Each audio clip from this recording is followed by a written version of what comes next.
Oh, welcome back. Alright. Let's progress forward.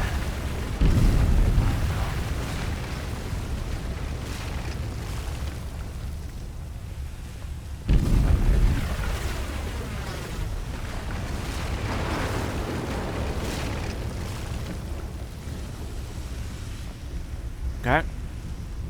We meet again, mortal. I intruded into the sanctum of your allies, and then you intruded into my home and temple. But at last, we stand face to face in threshold on neutral ground. In Iz, you struck down my creator and master Daskari, but if that makes you dismissive of his echo, if you think I do not pose a threat, then you are greatly mistaken. So many were... He lost to you. He lost. The great Daskari himself lost to a mortal. So what happens if I succeed with...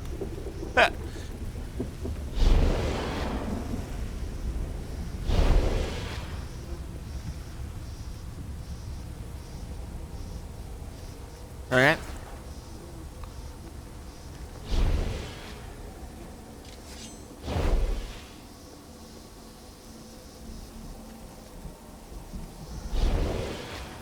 Oh, there's so many of them. Okay. And we're always so far away from the fight. But at least you might be able to get a shot off. Nope. Attack! I will resist. Get in range.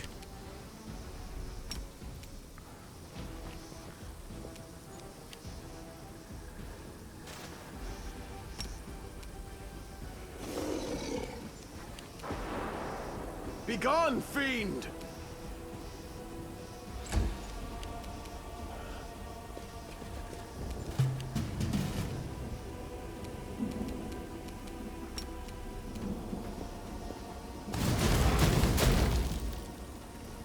Okay.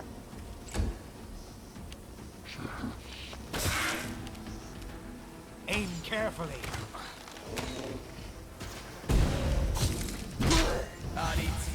Put on the senses. Prepare yourself.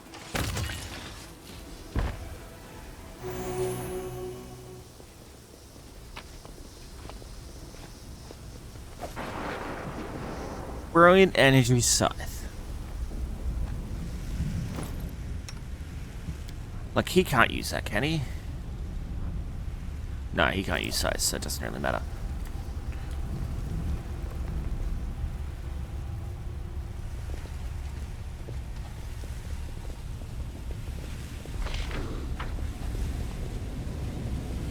We can't go that way.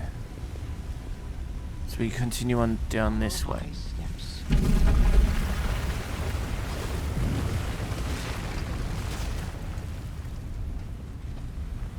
Let's select you. Let's do that one more time. Yes, more satisfied with that life level now. Let's head out.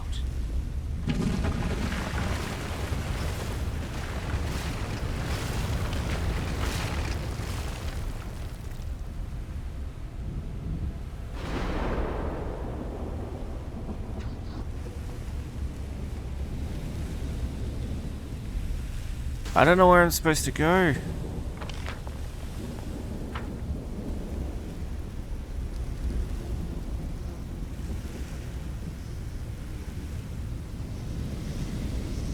Aha.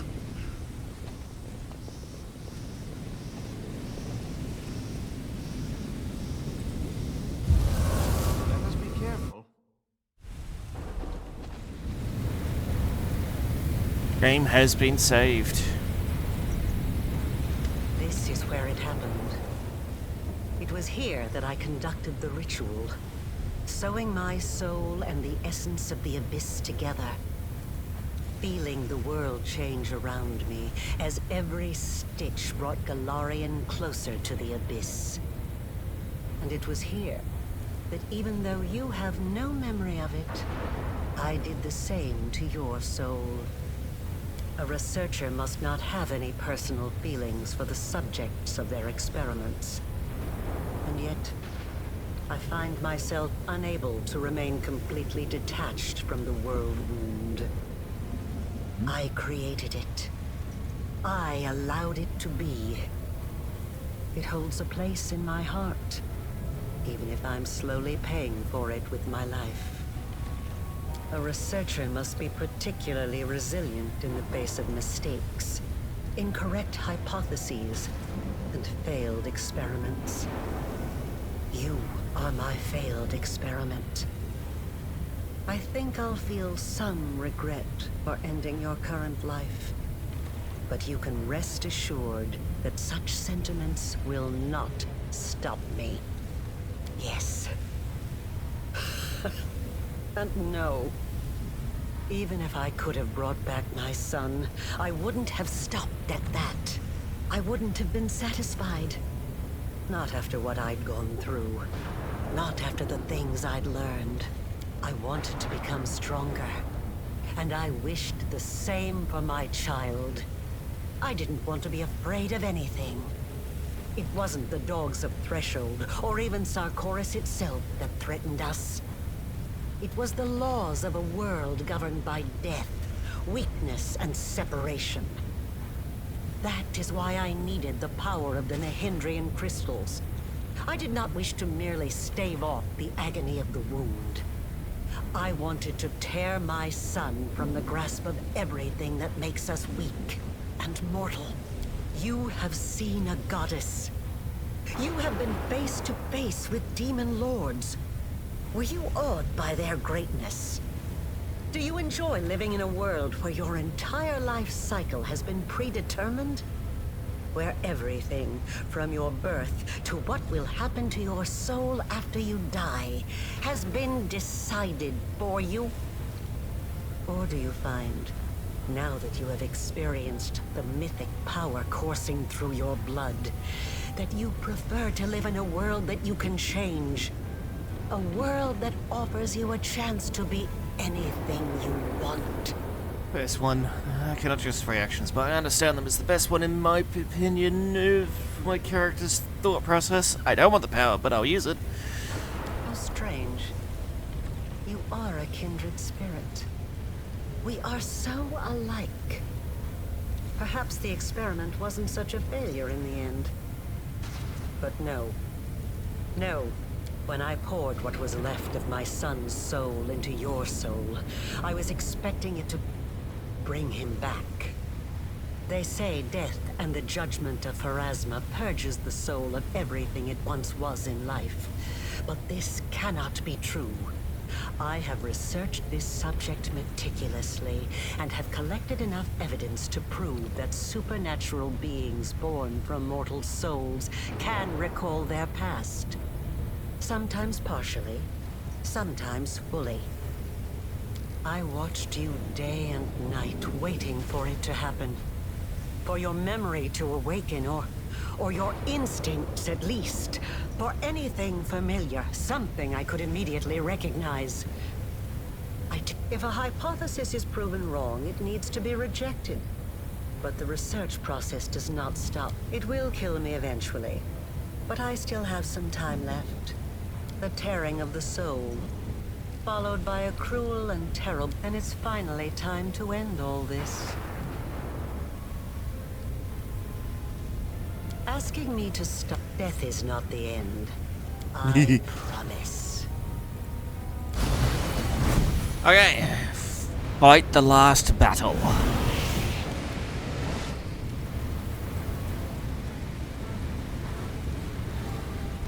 Fall!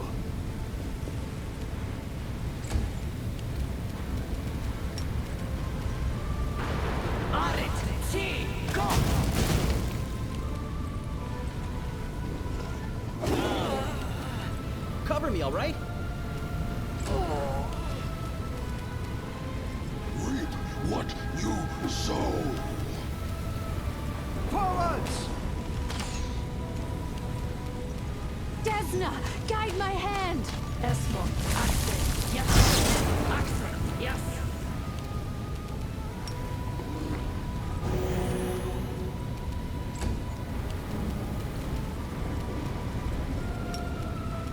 Arit, see, go. Good hits.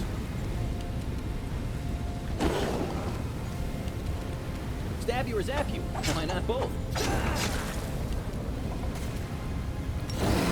Rage! I will rip them in halves. I never thought that I would be responsible for the creation of my most powerful enemy.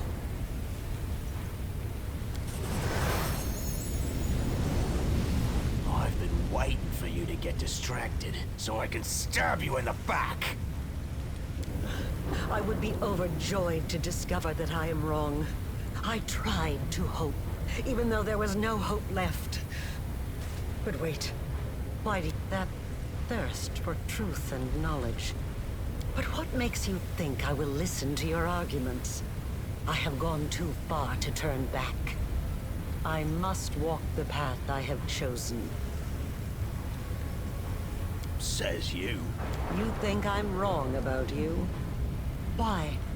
We are not talking about numbers, equations, and magical reactions. This is about the... Yes, I remember. I wanted to check, to see for certain if it... You hungered for knowledge. You desired the truth more than anything else. You did not merely accept the power that was given to you. You must... Made it your mind not to listen to me, then there's nothing I can do that was...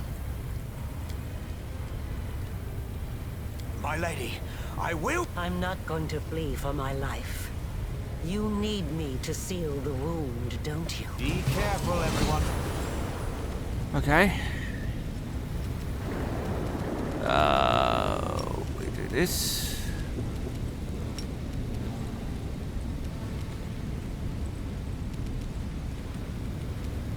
Arit, see, go.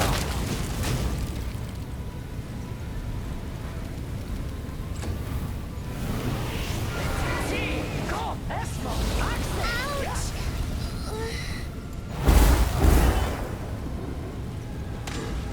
Okay.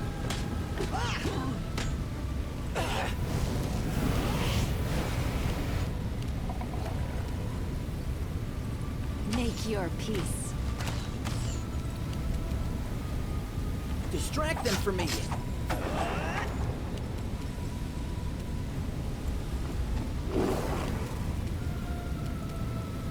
I will crush them. Abilities? No. Spellbook? Level 6? No. It is abilities. Where is the Heaven's Army?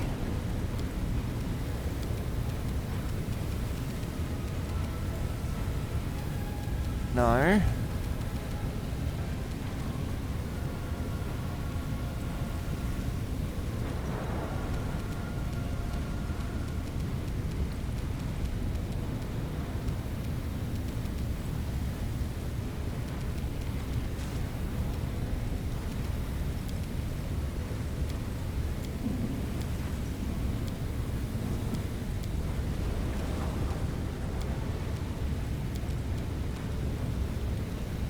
Spirit Guardians, Spirit Guardian, Astral Divas.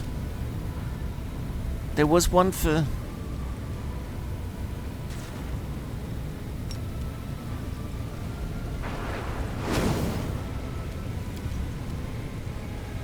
Fine, we'll do that.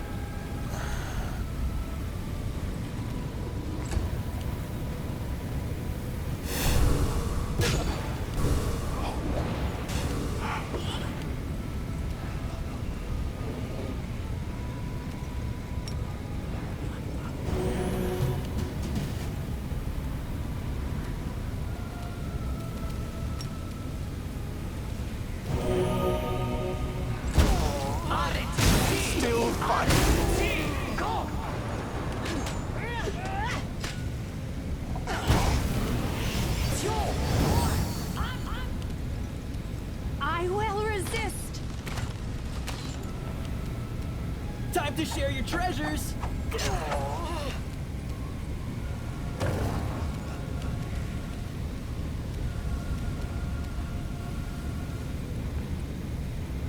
Come at me, scum.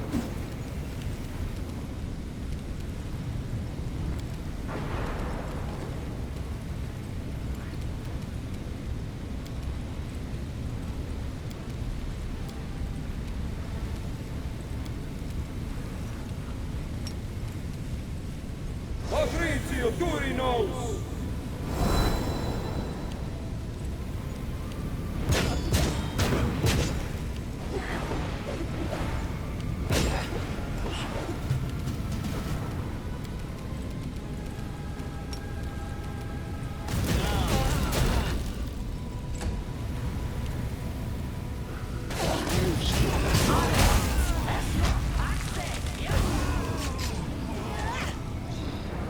Oh,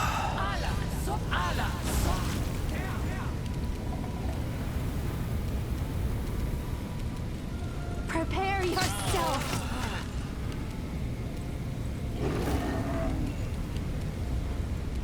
A solid plan.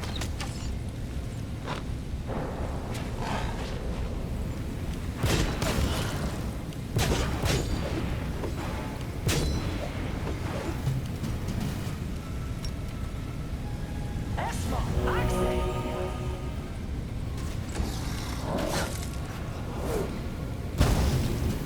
boom.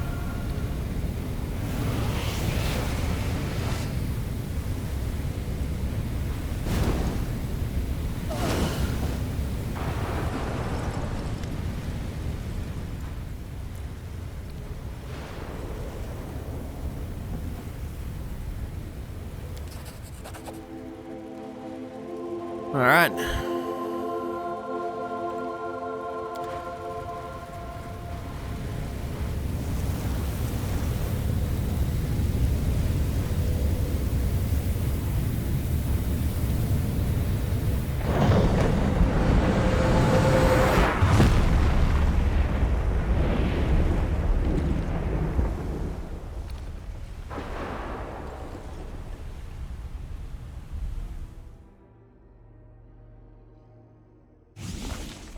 I feel tired.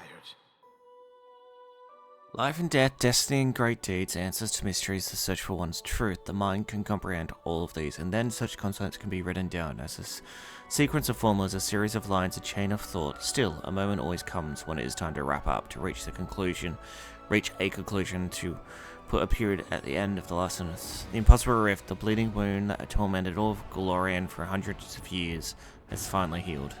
The great deed demanded a great sacrifice, the life of the one known as the commander of the Fifth Crusade. His cause and his death shook minds and souls, not just in Glorian and in the Abyss, but on other planes as well, and even in the halls of gods. The impact that the commander made upon the world was not confined to the illumination that went across all of Glorian. Thousands of hearts are now aglow with the light. On the Angel's part, he took actions that made decisions aimed at protecting and saving the innocent. Yes, okay. Of compassion, songs and legends about the commander spread across nations and cities, giving hope to the despondent, urging people to help each other in times of need. The Holy Wardens preserved their brotherhood and would often launch raids against cultists and demons who still skulked around the land. The two seasoned paladins, Yadiel and Berengar, came to enjoy each other's company both in battle and in peace. Their age, similar Perseus' unusual fate brought them closer together. Whenever they appeared, they would always be followed by a crowd of young warriors and curious onlookers, all of whom craved to hear their stories or imbue some of their wisdom and skill. Elandria, who had given almost her entire life over to duty, devoted herself to the revival of the former lands of Sicorius. Temples of Pulura and other Sicorian deities opened their doors once more, and the priests were eager to help heal the wounds of the people in the land. Although the commander became the symbol of the Fifth Crusade, there were still those among the Crusaders who were dissatisfied. Your achievements in the trade areas were not equally impressive with his decisions. Years later, their words served as the base of many alternate versions of the history of the struggle of the Worldwound. With the inclusion of the World Dresden, the heroic fortress of the Crusaders began to wane in importance. You achieved moderate success in all areas of military campaign. The memories of the gruesome battles faded, the deeds of the brave were forgotten, and a mere century later, Dresden once again became just another northern garrison. The legacy of the future began to slip into obscurity. Yeah, okay. Queen Gallifrey died because we did not survive. Leaving no direct heir, Mendevian society was soon mired in political plots and petty power struggles, which led the ever-changing cast of rulers and pretenders to be the throne, but none was able to win the love of the people or achieve the level of national unity which Mendev had been around in the reign of Queen Gallifrey. Upon his return to Canabras, Harun ranted and raged against those who had been governing the city in his absence, but contrary to all expectations, Harun's inquisitors were far less vicious in the days past. It seemed that time he had been spent fighting in the Fifth Crusade had tempered him somewhat.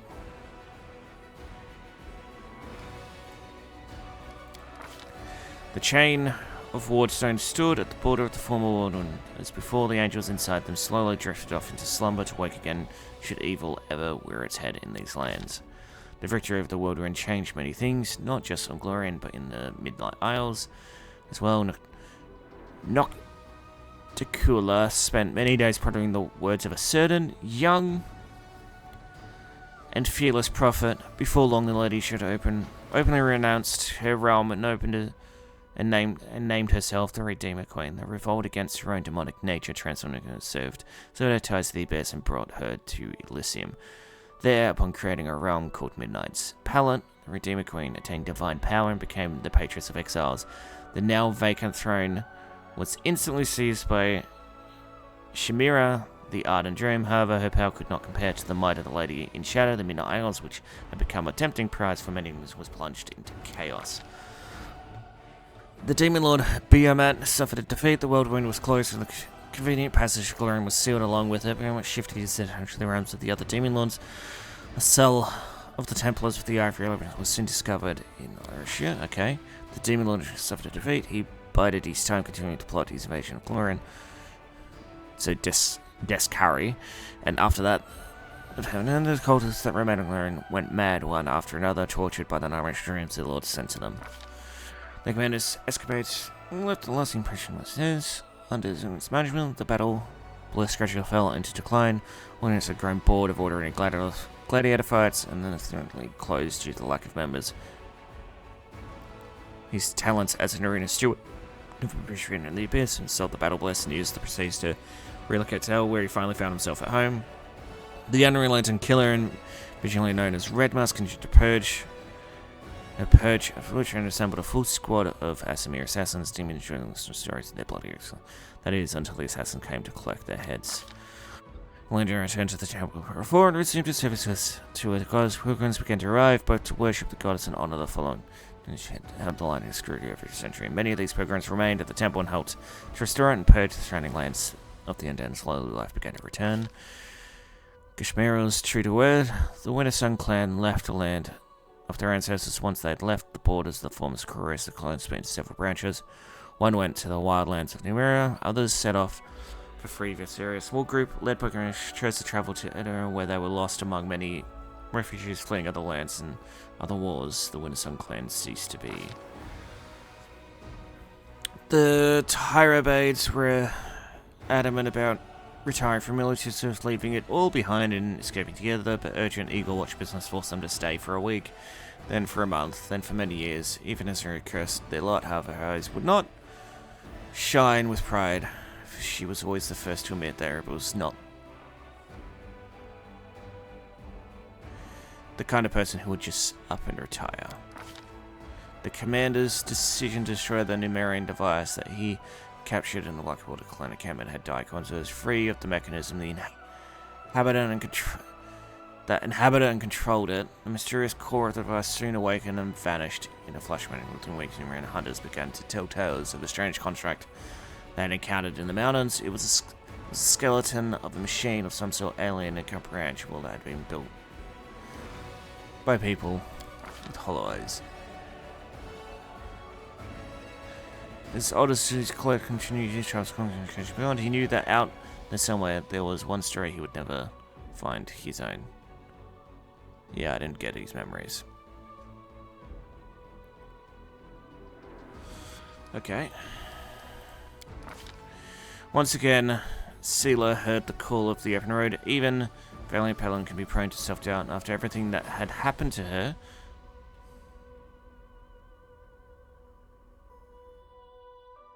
Okay. To her, Seela wanted to sort out her conflicting thoughts and emotions on her own.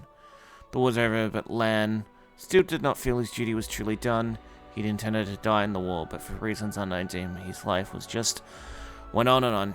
He helped the mongrels find their place in the surface world and kept putting off.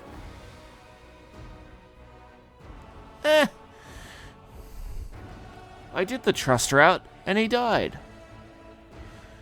Punish's dream of going into Strange Dream was never realized. Yeah, get fucked. She joined the Redeemed Brotherhood. She never recognized herself as their leader or gave any others, but her very presence inspired you to join adventures.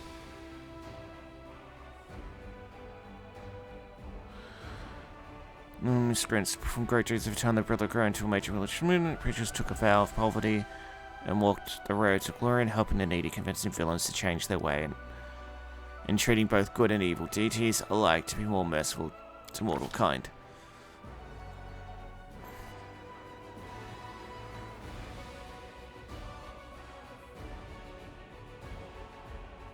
Yeah, I don't care. To his own surprise, Prince became a war hero. Esteemed and fame was shortly followed with great wealth. The chieftain did not let this newfound fortune on his head, but chose to invest the money in several profitable ventures, one charity for street urchins. Within a few years, his signature style came to include a top hat, a cane, and a bit of a belly.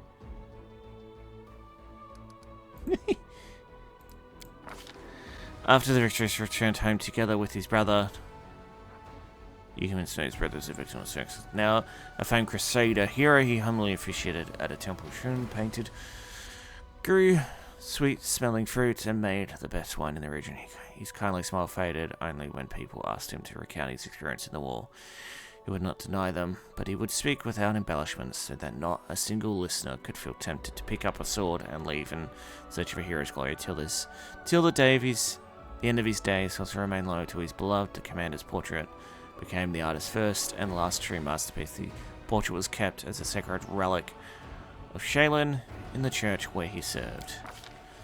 When Trevor restored the shield of Shaylin to its place in the church and swore never to pick up a weapon again. He tried to rediscover his woodcarving skills, but his wounded hands betrayed him. No longer willing to create beauty, the tormented fighter lived a quiet, peaceful life, helping his brother with his vineyard, all the while trying in vain to forget the horrors of the abyss.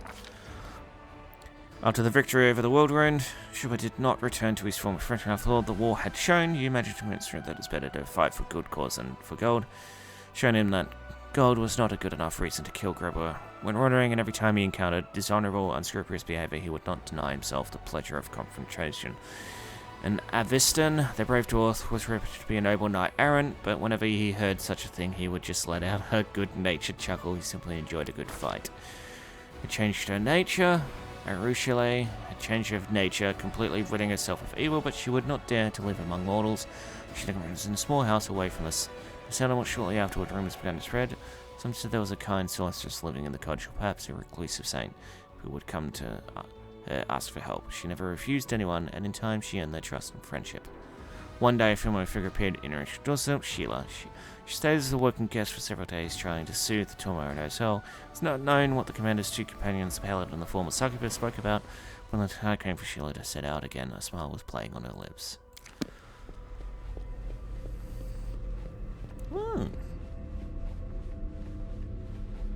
And what of me, the writer of these words? The half-demon witch known as the architect of the Worldwound. I was defeated and fell at the hand of the one I had tried to transform. My experiment ended in failure, and my life ended along with it. I have recounted the story of my life for you, Pharasma, Lady of Graves. Not only of my life, but of the commander's also. I believe the tale of such an illustrious figure would pique even a goddess's curiosity. Now you know everything. I await your verdict, goddess. Silence hangs over the boneyard. The goddess is swaying. It seems the entire universe is holding its breath, awaiting your pronouncement. Would you dare to break the silence? Ooh, I'm gonna intervene.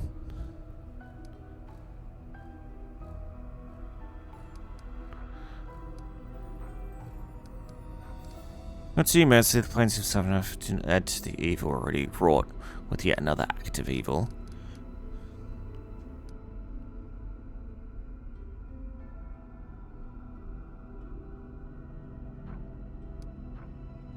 I pursue since your sister's grave was just. Let's do the mercy one because I'm playing it. The words ring out in the silence, but are heard, considered, and given their due weight. The laws of the universe have existed for millennia.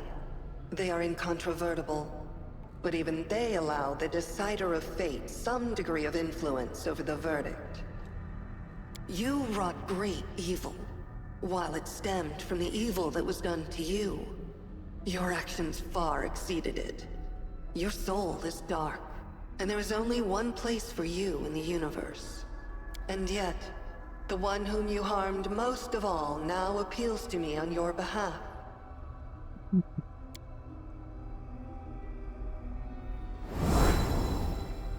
I shall send you to the Maelstrom, the plane on the edge of the world. A place to which the gods' gazes do not stray.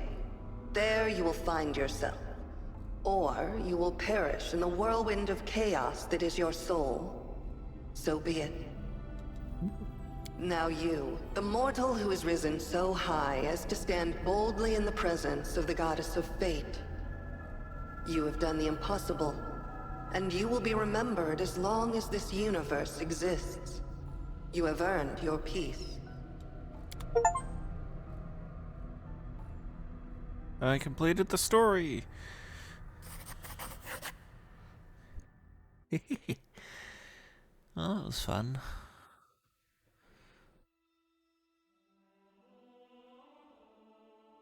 Alright. That is the end of this episode. I hope you guys enjoyed. I'll see you guys for the next one.